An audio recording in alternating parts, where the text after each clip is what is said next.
Salut les amis, j'espère que vous allez bien pour cette nouvelle vidéo. Aujourd'hui c'est encore un grand jour puisqu'on va chercher notre plateau. On va aller chercher le 530i.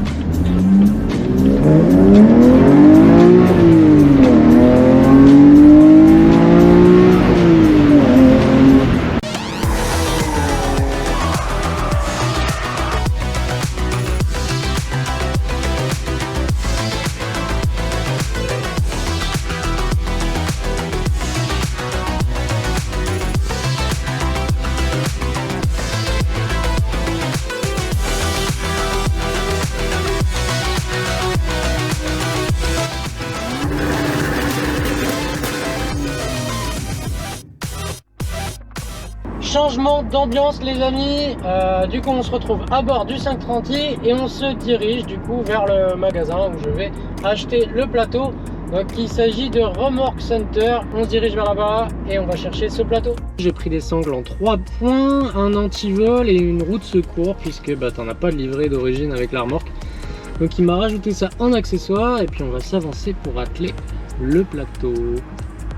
Bon les gars, ça y est, on a le plateau derrière nous. J'essaie d'être un peu concentré pour apprivoiser le gabarit, ça s'est super bien passé. Les gars de Remorque Center sont juste trop sympas. Grosse dédicace à eux, comme je vous disais, j'ai pris donc une roue de secours au cas où. Pour moi c'est un minimum pour être serein en cas de crevaison. Sinon des sangles 3 points pour attacher la voiture. Donc ils m'ont préconisé d'en mettre seulement 2 en diagonale. Et j'en prends une 3e par précaution, par sécurité, si jamais il y a une sangle à lâcher ou autre chose. Donc voilà, impeccable. Ça a été le verdict pour le faisceau électrique de la remorque.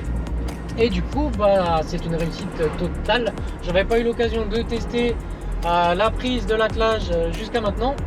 Et donc, pas de craquage, c'est nickel. Tout est parfait, tout fonctionne à la perfection. Bon, je vous fais part de mes toutes premières impressions déjà avec le plateau à vide. Franchement, à vide, on l'entend pas, t'as pas de bruit de résonance, de machin, de trucs qui sautent comme les petites remorques horribles. Franchement, ça se roule comme un poids lourd, c'est impressionnant, t'entends rien. Dans les rétros, on a une super bonne visibilité, il y a des feux de gabarit dessus et en fait, tu la vois super bien dans les rétros. Donc c'est l'avantage et l'inconvénient d'avoir une remorque qui dépasse sur les côtés, au moins, c'est que visuellement, on peut bien prendre en compte le gabarit puisqu'on la voit complètement. Au niveau du poids, tu ne ressens franchement rien. La remorque est freinée évidemment. À vide, pas de gros changements. Alors pourtant elle pèse un petit peu, mais en l'occurrence tu ne la sens pas. Autre chose à s'adapter, tu vois, c'est sur les insertions, notamment sur les ronds-points. Faut pas oublier que tu as une remorque qui fait le double de taille de ta voiture si c'est pas plus derrière. Donc les insertions limites, tu oublies.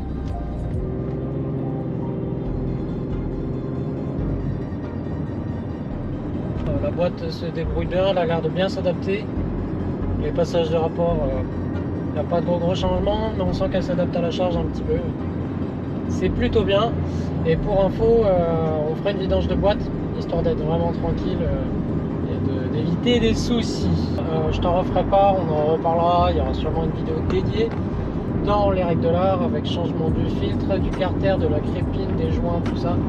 Ce sera plus prudent de partir là-dessus. Voilà les amis, arrivée à bon port, elle est dans le local, comme tu peux voir ça représente quand même un certain gabarit, donc elle est basculante évidemment, tu vois, tu as les petites attaches partout, la roue jockey automatique, donc dans la flèche tu as le système de freinage incorporé, etc. Bon, tu te doutes bien que je fais pas ça au hasard, j'étais venu une première fois avec le 92, c'est la pire des voitures puisque c'est elle qui a les trains les plus larges, c'est elle qui est la plus basse parce qu'elle est complètement claquée au sol comme jamais. Et ça passe dessus. La seule modification qu'on devra apporter donc c'est au niveau de ce rail là, tu vois, central, qui lui n'est pas amovible, qui permet de maintenir les rails, et donc celui-ci on le rendra amovible pour tout simplement pouvoir monter la voiture sans avoir à arracher le pare-choc, si tu vois ce que je veux dire. La turbo, je suis beaucoup moins inquiet parce qu'elle est quand même plus haute malgré qu'elle soit basse. Elle n'a pas de lame ni rien pour le moment, donc je suis pas trop inquiet. Et pour la drifteuse, c'est pareil, tu vois qu'elle est basse, mais c'est pas dans l'abus non plus. Normalement, ça devrait le faire. Et je vais te montrer ce qui peut nous gêner et ce qu'on va devoir modifier sur la remorque. Donc déjà, t'as vu, t'as des butées, ça franchement c'est pas mal du tout, c'est rassurant d'avoir ça, histoire d'être plus serein que la voiture se barre pas de la remorque. Franchement, tout est bien foutu.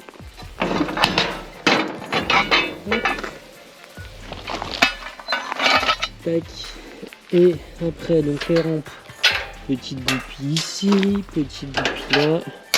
Et là, on doit pouvoir tirer nos rampes. Bon, t'as vu les rampes, franchement, elles sont hyper costauds. Elles sont lourdes, mais alors quand tu vois les renforts derrière, c'est presque dans la vue.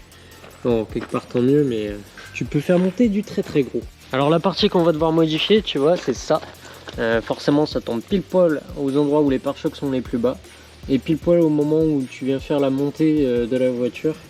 Donc même si tu utilises une inclinaison de la remorque assez idéale, en général, en tout cas avec le 92, il manque 0,5 mm, mais elle est tellement basse, enfin voilà, c'est assez normal. Donc tu vois qu'il y a juste deux vis, tu vois, ici avec un heel stop, et même chose à l'extrémité. Donc tout ce qu'on fera, c'est faire un système amovible, je ne sais pas comment. Pas besoin que ce soit hyper costaud, hein, c'est simplement pour maintenir les rampes, pour les ranger. Donc voilà, on va se débrouiller pour trouver une solution pour faire un truc amovible, simple, cool, pratique, histoire de pouvoir l'enlever le temps de monter la voiture sur le plateau.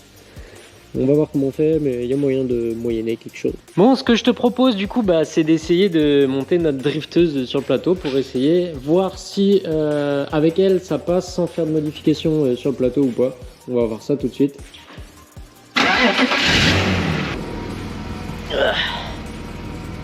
Bon, on va essayer de la mettre dans l'axe et puis après je vais réaligner le plateau bien droit, histoire de la monter dans les meilleures conditions possibles. Bon, déjà tu vois, comme ça je pense qu'on n'est pas trop mal. C'est pas trop vilain, on va virer ce qu'il y a dessus, je vais poser les rampes, on va voir où est-ce que ça tombe au niveau de la dalle, et puis voilà.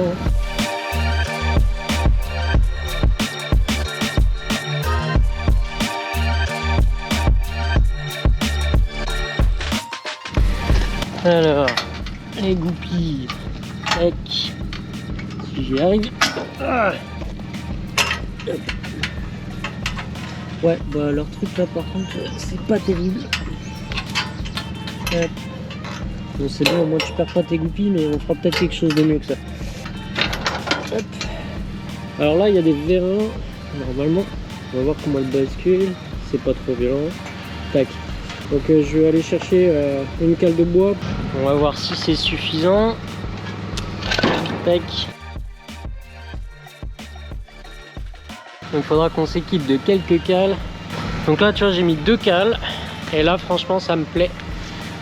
C'est plutôt pas mal. Il y a une très légère cassure comme ça dans ce sens là. Et là on devrait être pas mal pour monter.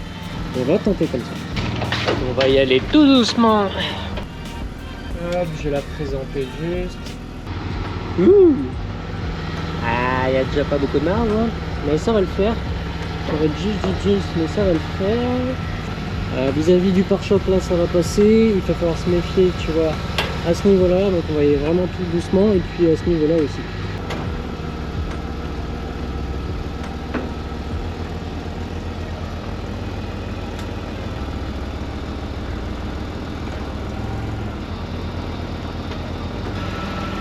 Au moins, une fois que je saurai que ça passe, il n'y aura plus à se prendre la tête. Quand tu vois que là ça a passé, c'est passé nickel. Et à mon avis, la partie centrale, ça va passer aussi. On va quand même y aller mollo. On est plutôt bien centré. Je vais avancer de 10-15 cm et puis être à l'affût de tout bruit suspect pour cette partie-là.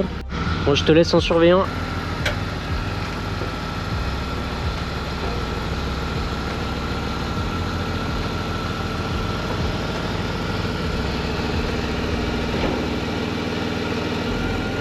En largeur par rapport au train roulant, tu vois que là on a au moins 5 bons centimètres.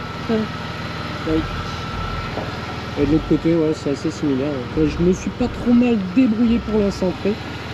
Bon, on va l'emmener jusqu'au bout et puis on va voir comment elle se place sur le plateau.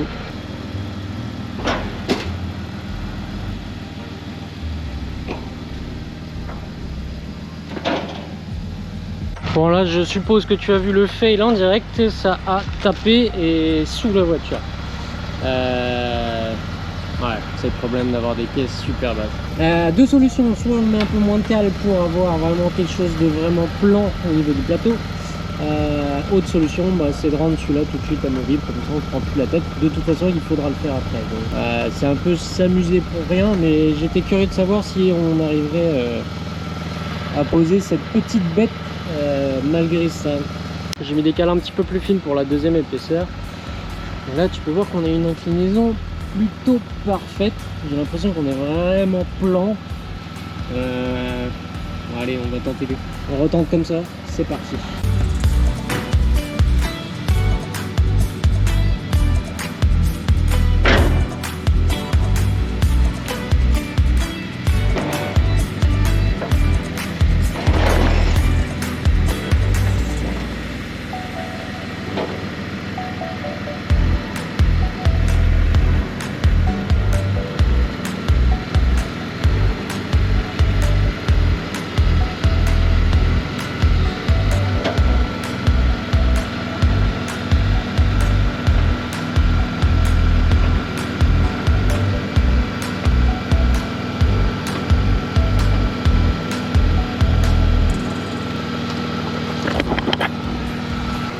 Franchement au feeling, je crois que je me suis arrêté juste à temps. Hein. Bon, alors, tu vois que c'est pas mal. Autre truc incroyable, vraiment on dirait que c'est fait pour. Regarde l'ouverture des portes par rapport au seuil, ça passe aussi au poil. Vraiment, c'était fait pour. Au niveau de la marge à l'arrière, tu vois que il nous reste un peu, donc on va essayer tout de suite, mais normalement on va pouvoir mettre nos arrêtoirs.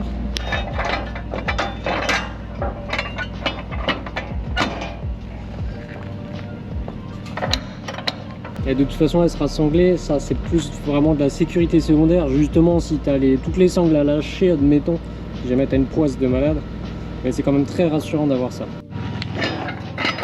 Tac, tac. On va mettre celui-là juste pour essayer aussi. Et tu vois en dessous, il y aura de la marge pour mettre les rampes et tout. Pas de problème.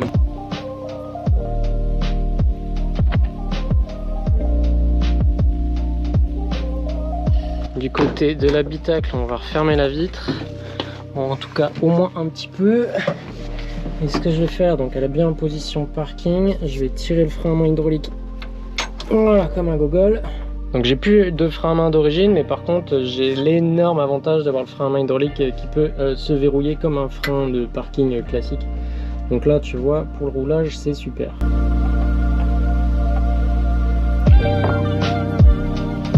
On se fait un dernier check-up. Donc là on a bien remis nos goupilles, nos cales partout, la rouge ok c'est bon. Notre flèche est bien verrouillée, j'ai mis le faisceau, j'ai mis la sécu, on est tout bon, la voiture est bien sanglée comme une cochonne, il n'y a pas de problème à se faire là-dessus. J'ai mis le frein à main hydraulique et parking en plus de ça, on a nos cales de sécurité derrière si jamais il y a vraiment encore un pépin. Normalement, là franchement, on peut pas faire mieux. Il y a une dernière chose qu'il faut pas négliger, c'est ça. Voilà. Là on est bien. Faut pas dépasser les 300. Bon on va vraiment faire mollo les amis pour ce tout premier roulage, parce que tu vois il y a des choses que j'ai pas encore checké que je voudrais checker. Je voudrais faire la pression des pneus, je voudrais resserrer toutes les jantes à la clé dynamo proprement et les surserrer légèrement histoire d'être vraiment serein. Mais tu vois que pour le reste normalement on est tout bon. Elle est sanglée, le frein à main hydraulique bien serré. On est attelé correctement, c'est bien verrouillé avec les goupilles ici. Normalement, on est tout bon et on va pouvoir faire ce premier essai sereinement. Allez, en voiture, Denise, c'est parti. Donc, je te montre un petit peu la visibilité dans les rétros. Je sais pas si tu verras bien, mais tu vois qu'on voit super bien la remorque. Bon, la boîte auto se comporte plutôt très bien. De toute façon, on roule vraiment en douceur, en cruising. Et ça se passe vraiment plutôt bien. Il faut vraiment prendre en compte le poids parce que là je t'assure, ça a beau être une drifteuse bien légère, on sent quand même bien le poids, surtout pour les freinages.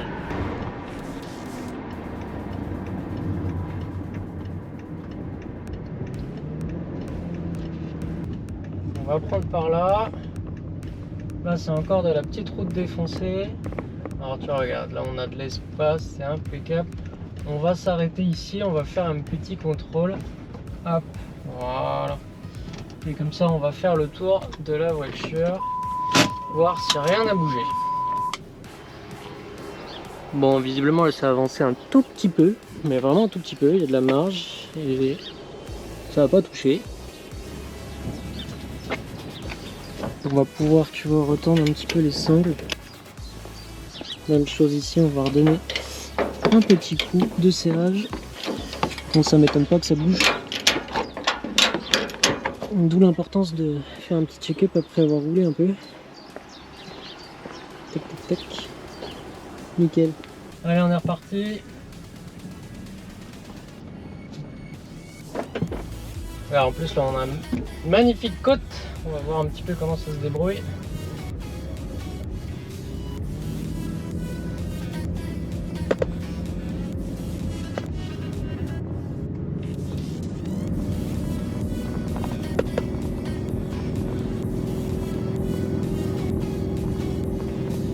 Je la laisse faire, hein. Franchement je l'accélère pas fort, je suis sur un quart. Elle a rétrogradé un rapport, tu vois, là je suis à 2005.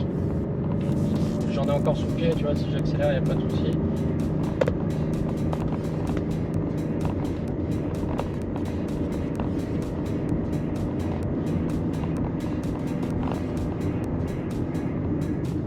Elle passe son rapport maintenant. Ah, franchement la boîte elle gère très bien, je suis surpris. Après une fois de plus, hein, on ne roule pas comme des malades. Là, dès que tu as un plat, elle reste dans les tours, elle passe pas le rapport trop tôt.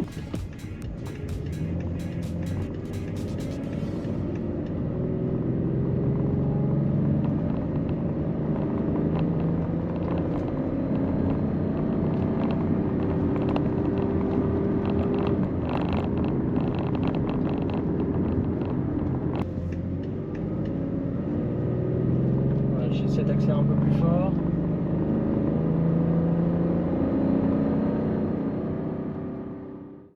Eh bien écoute l'ami, ce premier essai a l'air vraiment très concluant.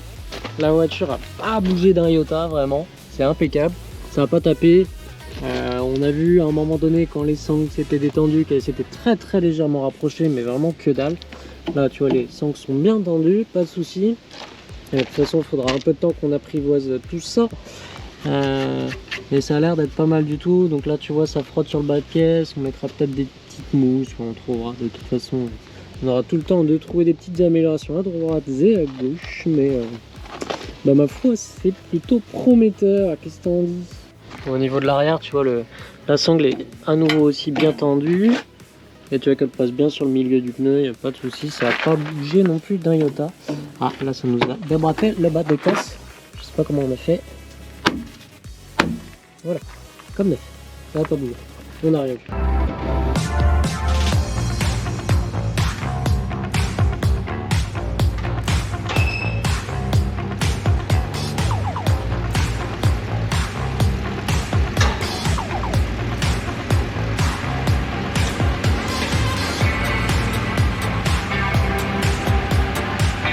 Alors les amis, ça y est, j'ai déjà apporté les modifications donc sur notre système de rampe.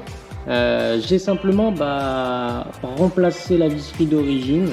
Au lieu d'avoir une vis et un écrou par en dessous, j'ai mis la vis vers le haut, un écrou supplémentaire à la base. Et l'écrou que tu vois en partie supérieure, on le remplacera simplement par un écrou papillon qu'on pourra venir défaire à la main. Ça nous permettra de rendre complètement amovible ce rail central. Donc voilà, c'est vraiment une super grosse étape pour la chaîne les amis, pour les projets, pour la turbo, pour la drifteuse, pour le 92 aussi. On va pouvoir aller pister sans limite, en toute sécurité, c'est juste trop bien. Aller à l'autre bout de la France sans plateau, j'étais jamais très serein. Malgré toutes les précautions que j'ai toujours prises, il n'y a jamais un risque zéro, on peut toujours avoir une casse moteur, quelqu'un qui nous rentre dedans, enfin, on ne sait pas. Ça va être quand même sacrément plus rassurant d'avoir un plateau. Donc les amis, on arrive vraiment à un moment fatidique, un virage dans l'histoire de la chaîne, puisque on va pouvoir prétendre envoyer la turbo sur piste, enfin. Va y avoir une dernière chose, deux dernières choses avant ça. la vidange de la boîte auto de l'E60 pour être vraiment serein, de se rendre à l'autre bout de la France tout en tractant. Et la deuxième chose, c'est de cartographier correctement notre 46 Turbo. Je suis super impatient, je n'attends que ça, j'ai envie d'aller rouler avec, de profiter après tout le travail qu'on a fait. Mais malheureusement, des bons mappeurs en qui j'ai confiance, il n'y en a pas beaucoup, il n'y en a que 2 en France. Je les citerai pas pour le moment, mais le problème c'est qu'ils sont débordés et que, à moins de négocier difficilement avec eux, on verra, ça va être compliqué de la mapper avant août, septembre au plus tôt. Donc on verra. Là vous voyez avec la carto actuelle, by moi, pas forcément une super idée. J'ai pas envie de ruiner tout le travail parce que la carto n'est pas 100% safe. Normalement elle est censée l'être. Mais je suis pas mappeur professionnel, donc j'aimerais bien la confier entre de bonnes mains, tu vois. Donc je vous tiendrai au courant. Je vous tiendrai au courant de ce qui va se passer. Ça va être crucial dans les prochaines semaines et j'ai qu'une seule hâte, c'est de enfin pouvoir rouler avec. Si jamais il s'avère qu'on doit patienter, eh bien on ira s'éclater avec notre drifteuse ou le 92 et puis ce sera déjà bien chouette. En attendant de réveiller dignement ce monstre. Sur ce les amis, à la prochaine, à très vite, ciao.